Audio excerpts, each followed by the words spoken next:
ఈ టాప్ అండి ఇది చూడు ఒక్క ఉతుక్కే ఇట్లా అయిపోయింది. దీని ప్రైస్ వచ్చి 350, 350 పడ్డది.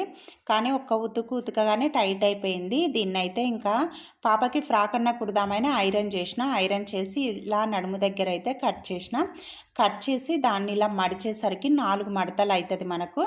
దాన్ని ఇలా పాప కొలతలు పెట్టేసి కుట్టిన అండి ఫ్రాకు. ఇట్లాంటి టాప్స్ కనుక మీ దగ్గర కూడా ఉంటే ఇలా ట్రై చేసుకోవచ్చండి. మనము టాప్స్ అయితే ఓ రెండు సార్లు 3 సార్లు కొన్ని అయితే వేసుకోగానే టైట్ అయిపోతాయి కదా, వాటర్లో తీయగానే. వాటిని మళ్ళీ పక్కకు పెట్టడం ఎందుకు. ఇదైతే మెత్తగా ఉంది, క్లాత్ చాలా బాగుంది. మెత్తగా ఉందనే తీసుకున్నా కానీ ఒక్కసారికే టైట్ అయిపోయింది. అందుకనే ఇట్లాంటివి సమ్మర్లో వేసుకుంటే పిల్లలకైతే చాలా బాగుంటుందండి. అసలు పిల్లలు కూడా కంఫర్ట్గా ఫీల్ అవుతారు. మీరు అట్లాంటివి ఉంటే వేస్ట్ చేయకుండా ఇట్లా మనం పిల్లల కోసం అయితే సింపుల్గా అయినా డిజైన్ అయినా ఇలా చేసుకోవచ్చండి. చాలా బాగుంది కదా. నచ్చితే లైక్